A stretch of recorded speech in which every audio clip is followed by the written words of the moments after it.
नमस्कार, मैं हूं आपके साथ मयंक। आज 8 तारीख है। पिछले 12 घंटों के अंदर अमेरिका और ईरान के बीच क्या हालात हैं, इनको लेकर सारे अपडेट्स मैं आपको बताऊंगा। देखिए, एक बेहद अहम खबर जो कि अमेरिका से है। खबर यह है कि अमेरिका के कई प्लेन्स ने टेक ऑफ किया है अमेरिका से और यूरोप से। ये प्लेन C5 गैलेक्सी हैं और C17 ग्लोब मास्टर्स हैं। ये वो जहाज हैं जो कि युद्ध के समय मिसाइल्स और हथियार ले जाने के लिए इस्तेमाल किए जाते हैं।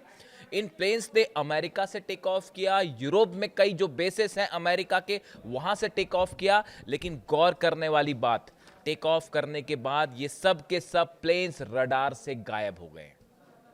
ध्यान से समझिए इस बात को। अमेरिका के कई प्लेन जो कि हथियार लेके उड़ते हैं, इसमें कोई शक नहीं है कि इसमें मिसाइल्स होनी चाहिए या दूसरे हथियार होने चाहिए। डिफेंस मिसाइल्स हो सकती है, पेट्रियट हो सकता है, थार्ड हो सकता है, इसमें टॉमहॉक मिसाइल्स हो सकती है। इन्होंने टेक ऑफ किया। करीब 5 से 6 प्लेन्स, बड़े प्लेन्स, कार्गो प्लेन्स जो मिसाइल ले जाते हैं, ये सब रडार से अचानक गायब हो गए। आखिर अमेरिका ने किस देश को ये हथियार पहुंचाए हैं, किस देश को ये मिसाइल्स पहुंचाई और इसका इस्तेमाल कहां होने जा रहा है? देखिए, तमाम चर्चाएं हैं। मैं अक्सर इस बात को कहता हूं कि जब भी इस तरह की खबर आती है कि अमेरिका की और ईरान के बीच में कोई बातचीत हो रही है, किसी तरह से अमेरिका की तरफ से दावा हो जाता है, डोनाल्ड ट्रंप की तरफ से दावा हो जाता है। लेकिन इस तरह की बातों पर एकदम से यकीन करने की बजाय वेट करना चाहिए कि इसका अंत क्या होगा। जब डोनाल्ड ट्रंप ये कहते हैं कि ईरान से अच्छी बातचीत चल रही है, वो भी मैं बताऊंगा, डोनाल्ड ट्रंप जब भी ऐसा कहते हैं ईरान से अच्छी बातचीत चल रही है, उसका मतलब ये होता है कि ईरान ने कहीं ना कहीं पीट दिया है। या तो हॉर्मुज में पीट दिया है, किसी जहाज को पीट दिया है, या फिर कोई प्लेन को हिट कर दिया है, या कहीं ऐसा लग रहा है कि बड़ा हमला ना कर दे, तो बचने के लिए डोनाल्ड ट्रंप इस तरह की बातें शुरू कर देते हैं। अब देखिए, जो खबर है उसके मुताबिक हम वापस खबर पे आए। ये प्लेन्स गायब हुए हैं रडार से। बताया जा रहा है कि बड़ी जंग की तैयारी जारी है। आपको ये लग सकता है कि अमेरिका ने अपना ऑपरेशन रोक दिया है। मार्को रूबियो का ये बयान आया है। इस पे ईरान की सेना को रत्ती भर विश्वास नहीं है, ईरान के लोगों को रत्ती भर विश्वास नहीं है। जंग की बड़ी तैयारी हो रही है, उसके हिसाब से हथियार डिप्लॉय किए जा रहे हैं। बात नंबर 1। बात नंबर 2, कल एक बड़ा अहम डेवलपमेंट हुआ है। रूस ने लटाविया के ऊपर हमला किया है। इस तरह की खबरें आई कि रूस के कुछ ड्रोन्स जो हैं वो लटाविया के ऊपर आते हैं और ऑयल जो ठिकाने हैं उसके पास जाके उसमें धमाके होते हैं और वो गिर जाते हैं। उसके बाद सोशल मीडिया पे एक खबरें फैली कि क्या रूस ने लटाविया को अटैक किया है, वो भी खासकर उसके ऑयल जो ठिकाने हैं उसके ऊपर हमला किया गया, और वो भी बिल्कुल इस अंदाज में जैसे कि ईरान के ड्रोन्स हमला करते हैं। ईरान के ड्रोन्स जैसे फुजैरा को जला रहे हैं, जला दिए उन्होंने ऑयल डिपोज हाल ही में 2 या पहले भी, बिल्कुल इसी अंदाज में रूस के प्लेन्स जो ड्रोन्स हैं उनसे अटैक हुआ लटाविया पे, और बताया गया कि ऑयल डिपोज पे हमले हुए हैं। उसके बाद ये सवाल उठने लगा, पहली बात तो जैसे ये हुआ उसके बाद लटाविया नाटो कंट्री है।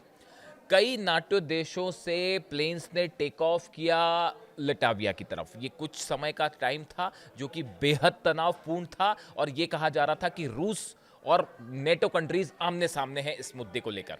लेकिन बाद में हालांकि इसको लेकर और तमाम तरह के डेवलपमेंट हुए, और ये बात किसी तरह से क्लेम नहीं की गई कि ये रशिया का ड्रोन था या नहीं, इसको लेकर भी अभी एक सवाल बना हुआ है। लेकिन जिस अंदाज में ये हमला हुआ, ये बिल्कुल उस तरह था जैसे ईरान के शाहिद 136 ड्रोन से अटैक किया जाता है। और पहला मौका था बड़े समय बाद जब रशिया और नेटो सीधा आमने सामने थे। कई जगह तो ये भी चर्चा शुरू हो गई कि क्या ये नेटो को वार्निंग दी गई है पुतिन की तरफ से, जिस तरह से यूक्रेन के से हमले हो रहे हैं, ड्रोन स्ट्राइक्स हो रही हैं रशिया में, ऑयल डिपोज को निशाना बनाया जा रहा है, क्या उसी को लेकर यह वार्निंग दी गई नेटो देशों को? इस तरह की भी खबरें थी।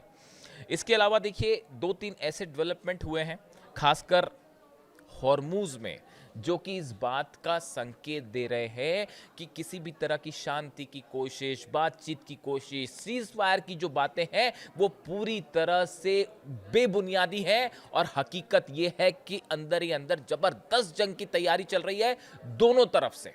देखिए, पहली खबर हम आपको बताएं, ईरान का तेल टैंकर, शायद आपने एक खबर पहले सुनी होगी, कई जगह छपी भी है, हसना नाम है जिसका।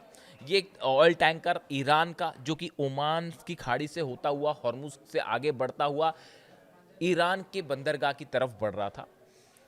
अमेरिका की तरफ से, चूंकि अमेरिका ने ब्लॉकेड कर रखा है, अमेरिका की तरफ से इस जहाज को रोकने की कोशिश की गई, जहाज नहीं रुका। तो उसके बाद अब्राहम लिंकन एयरक्राफ्ट कैरियर से एक फाइटर जेट ने टेक ऑफ किया और उसके बाद इस जहाज के ऊपर अंधाधुंध फायरिंग की गई, जिससे इस जहाज के इंजन को नुकसान पहुंचा और यह जहाज अब समंदर में फंसा हुआ है। ईरान के जहाज पर सीधा सीधा हमला था अमेरिका के फाइटर जेट से, जो कि अब्राहम लिंकन से जिसने टेक ऑफ किया था। जैसी ये खबर हमला हुआ, तुरंत ईरान को ये बात पता चली। उसके बाद जो खबरें आई, उसके बाद का डेवलपमेंट देखिए। बताया ये जा रहा है कि अमेरिका का एक वॉरशिप, जो कि बेहद यूएसएस फ्रैंकी पीटरसन, बड़ा वॉरशिप है, डिस्ट्रॉयर है, इसमें मिसाइल्स हैं, टॉमहॉक मिसाइल्स भी होती हैं इसमें। ये ईरान के सीमा के करीब था। ईरान की तरफ से वार्निंग दी गई, फौरन यहाँ से बाहर निकल जाइए वरना हम आपको उड़ा देंगे।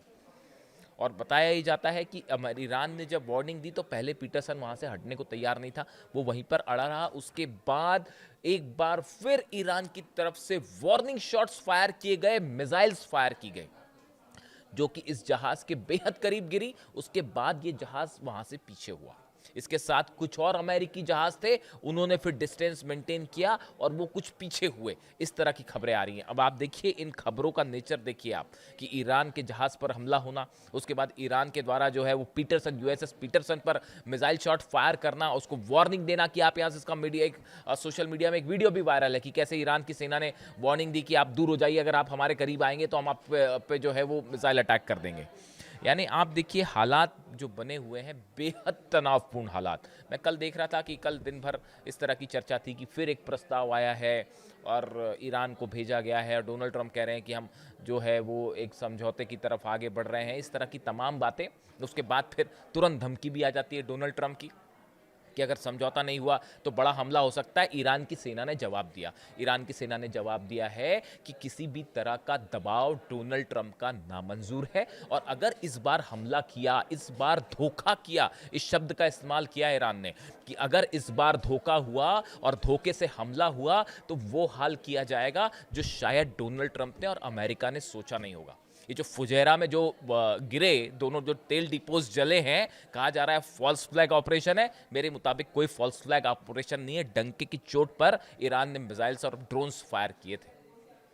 और सुनिए एक बड़ी खबर, ये जो ऑपरेशन फ्रीडम, क्या प्रोजेक्ट फ्रीडम चलाया था डोनाल्ड ट्रंप ने, जिसमें कहा गया था कि हॉर्मुज में अमेरिका की नौसेना जाएगी और शिप्स जो है वहाँ से एस्कॉर्ट करते हुए तेल टैंकर्स को निकालेंगे। वो कोशिश की गई थी, लेकिन जिस प्रकार से उसके बाद फायर हुए, दुबई के ऊपर जो मिसाइल्स फायर हुई और ड्रोन्स फायर हुए, उसके बाद सऊदी अरब ने भी अमेरिका की मदद करने से मना कर दिया। ये एक बड़ी खबर है सोशल मीडिया में, चूंकि इसकी बड़ी चर्चा है इसलिए मैंने सोचा एक बार फिर शेयर किया जाए। आपने देखी होगी ये खबर कि जो मोहम्मद बिन सलमान है, हालात ये हो गए। देखिए, अगर किसी भी तरह का ऑपरेशन अमेरिका को हॉर्मुज में करना है तो सऊदी की मदद ज़रूरी है, उसके बिना ऑपरेशन नहीं हो सकता, उसको अपना एयर स्पेस देना ही होगा, सऊदी की एयर बेसेस का इस्तेमाल करना होगा, ये बात साफ है। उसके बिना हॉर्मुज में एक्शन नहीं हो सकता। अमेरिका ने बिना किसी देश से पूछे सीधा इस बात का डोनाल्ड ट्रंप ने अनाउंसमेंट कर दिया कि हम ऑपरेशन फ्रीडम जो है वो प्रोजेक्ट फ्रीडम शुरू करने जा रहे हैं और हमारे जहाज जो हॉर्मुज में जाएंगे और वहां से जहाज़ों को निकालेंगे, टैंकर्स को। किसी भी अरब देश से इसकी चर्चा नहीं की गई, खासतौर पर सऊदी से चर्चा नहीं की गई। सऊदी ने मना कर दिया कि साहब हम अपना एयर स्पेस और अपने बेस इस्तेमाल नहीं करने देंगे। मामला यहाँ तक पहुँचा कि डोनाल्ड ट्रंप को मोहम्मद बिन सलमान को फ़ोन करना पड़ा। मोहम्मद बिन सलमान और ट्रंप की फ़ोन पर बात हुई, लेकिन उसके बाद भी सलमान इस बात के लिए राज़ी नहीं हुए। उन्होंने कहा आप हमारे एयर बेसिस का इस्तेमाल मत कीजिए। वजह क्या थी? सऊदी इस बात को अच्छी तरह जानता था कि अगर हॉर्मुज में किसी तरह का ऑपरेशन डोनाल्ड ट्रंप या अमेरिका करेगा, उसका नतीजा होगा सऊदी का एक भी तेल का ठिकाना नहीं बचेगा, एक भी ऑयल रिफाइनरी नहीं बचती, कोई भी एयरपोर्ट्स नहीं बचते, एयर स्ट्रिप्स नहीं बचती। और ईरान की तरफ से पिछली बार के मुकाबले कहीं बड़ा हमला होता जो सऊदी के लिए बड़ा नुकसानदेह होता। सऊदी की इकोनॉमी और जो जो विजन लेके चल रहे हैं मोहम्मद बिन सलमान 2030 वाला कि आपको एक विकसित डेवलप करना है सऊदी को, वो प्रोजेक्ट को बड़ा नुकसान है इस जंग से। लिहाजा अपना अंजाम देखिए, पूरे अरब देश ये मान चुके हैं कि अमेरिका रक्षा नहीं कर सकता। ये बात सच हो गई, साफ हो गई, फैक्ट हो गई, इसमें किसी को डाउट नहीं होना चाहिए। ईरान की मिसाइल्स को अमेरिका का डिफेंस सिस्टम नहीं रोक सकता। 2 महीने से ज्यादा हो गया, आप ना सत्ता परिवर्तन कर पाए, ना हॉर्मूज हरा पाए, ना बेसिस बता पाए, ना विदेश नीति में डोनाल्ड ट्रंप या अमेरिका सक्सेसफुल हुआ है। करारी हार है ये ईरान से, हर मोर्चे पर अमेरिका हारा है। ये बात पूरी दुनिया देख रही है, रूस देख रहा है, चीन देख रहा है, पूरा अरब देख रहा है कि कैसे हम पे हमला हुआ, हम कुछ नहीं कर पाए। कोई विश्वास नहीं कर रहा है डोनाल्ड ट्रंप पे, लिहाजा सलमान ने मना कर दिया। यही वजह थी डोनाल्ड ट्रंप को अपना फ्रीडम प्रोजेक्ट जो था वो हटाना पड़ा, उसको कैंसिल करना पड़ा। लेकिन वॉरशिप्स अभी वहीं खड़े हैं, वॉरशिप वहीं खड़े हैं। तमाम तरह की बातें हो रही हैं कि पाकिस्तान के थ्रू एक बार फिर चर्चा हो रही है और कोई समझौता हो सकता है। इस तरह की तमाम बातें कल मीडिया में थी, लेकिन नतीजा उसका जीरो निकल के आया। इसके अलावा देखिए 2 खबरें ऐसी और हैं जो बेहद अहम। चीन और ईरान के बीच में क्या बात हुई, ये वो सवाल है जो इस समय इंटरनेशनल रिलेशंस के जो एक्सपर्ट्स हैं उनके बीच में एक चर्चा का मुद्दा है कि हॉर्मूज को लेकर चीन का क्या रुख है, रूस का क्या रुख है, और खास तौर पर डोनाल्ड ट्रंप की चीन यात्रा के पहले अब्बास अराक्ची का चाइना जाना, वहाँ के विदेश मंत्री से मिलना, वो इस बात को बताता है कि आने वाले कुछ दिनों के लिए हॉर्मूज को लेकर चीन का क्या रुख होगा, उसकी रणनीति बन चुकी है। और अब्बास अराक्ची ने वहाँ से जो बयान दिया चीन जाके, वो भी बेहद गौर करने वाला है। उनकी तरफ से बात साफ कर दी गई है कि किसी भी एरिया में ईरान अमेरिका की किसी भी शर्त के आगे नहीं झुकेगा, किसी दबाव में नहीं आएगा। अमेरिका पूरी तरह से अपने मिशन में फेल रहा है, चाहे किसी भी एस्पेक्ट में हो। यानी ईरान का रुख साफ है कि वो कहीं किसी मामले में समझौता करने नहीं जा रहा।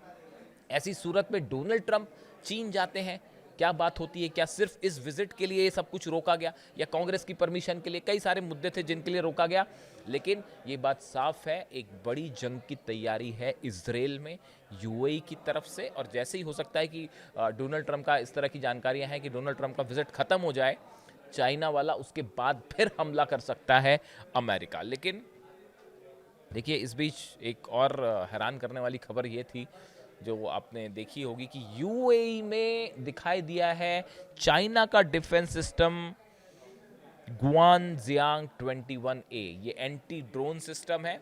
जो हमले हुए थे यूएई पर, ईरान ने जो ड्रोन बरसाए शायद 136, उससे डर कर, परेशान होकर यूएई अब लगातार अपने डिफेंस को मजबूत करने में जुटा हुआ है। और हैरान करने वाली बात यह है कि चाइना के कुछ डिफेंस सिस्टम वहाँ पर दिखाई दिए हैं। देखिए, इंटरनेशनल रिलेशंस में हमेशा यही होता है कि हर देश अपना फ़ायदा देखता है कि कैसे जो है वो फ़ायदा लिया जाए। हमेशा सबकी कोशिश यही होती है। हर इंसान जो है वो अली खामनेई साहब की तरह नहीं होता कि अपनी जो बात एक बात बोल दी उस पर वो हमेशा कायम रहे। ये ऐसी मिसाल जो है, इसीलिए मैं बार बार ये कहता हूँ कि इस जंग में जो सबसे बड़ा फैक्टर था वो ये था कि जिस समय अली खामनेई साहब का असैसिनेशन हुआ, उनकी शहादत हुई, उसी मौके पर अमेरिका हार गया था ये जंग, और इजराइल ये जंग हार गए थे। अब बड़ा मुश्किल है को आप कुछ कर लीजिए, अब वो नतीजा नहीं पलटेगा। और देखिए, अली खामनेई साहब का स्टैंड हमेशा से ये रहा कि जो बात उन्होंने एक बार तय कर ली वो तय कर ली, उससे वो कभी पलटते नहीं थे। जिस मदद करनी है तो करनी है, उसके लिए जो हो जाए। लेबनान की मदद का फैसला किया ईरान ने, उसके लिए वो जंग को भी तैयार हो गए। तो ऐसे इंसान जो हैं वो सुप्रीम लीडर थे। ऐसे लोग मिलते नहीं हैं अब, जब खास तौर पर जब बात तेल के व्यापार की हो, तेल की हो, रेयर अर्थ मटेरियल की हो, तो अक्सर देश जो है अपना अपना फ़ायदा देखते हैं। लेकिन ऐसे लोग कम होते हैं जो अपनी ईमान के सच्चे और ज़ुबान के पक्के। इसीलिए मैंने एक बार ये कहा था। अब देखिए, हालात ये हैं, बड़ी जंग की तैयारी हो रही है जो किसी भी वक्त छिड़ सकती है। शायद डोनाल्ड ट्रंप का चीन की यात्रा का इंतज़ार है, कुछ डील्स वहाँ करने का इंतज़ार है, लेकिन ये बात तय मानी जा रही है जो हथियार आ रहे हैं तेज़ी से, ईरान को घेरा जा रहा है बड़े स्तर पर एक बार फिर। अब ये हमला क्या अमेरिका भी इसमें शामिल होगा या इजराइल की तरफ से किया जाएगा, ये बस देखने वाली बात है। और ये बात ईरान की सेना अच्छी तरह से समझती है। ईरान के एक बड़े लीडर्स पर एक बार फिर असासिनेशन अटेम्प्ट की कोशिश हो सकती है, खास तौर पर ईरान की सेना के प्रमुख अहमद वाहिदी साहब। मैं पहली बार ये बात कह रहा हूं, एक बार फिर इस तरह की खबरें आई हैं कि ईरान के कुछ टॉप लीडर्स को असासिनेट किया जा सकता है, और उसमें सबसे पहले लिस्ट में जो नाम है अहमद वाहिदी साहब का है, क्योंकि अमेरिका इस बात को समझता है कि जब तक ईरान की सेना, लेकिन उससे क्या फर्क पड़ेगा, आप एक लीडर को अगर आप शहीद होगा, दूसरा लीडर आ जाएगा उसकी जगह। यही तो पिछले 2 महीने का जो है इतिहास यही कह रहा है। ऐसे हालात में जबरदस्त तनाव है, खासकर हरमुज पे। जो भी नई खबर आएगी, नया डेवलपमेंट होगा, आप तक पहुंचाऊंगा। Thank you so much.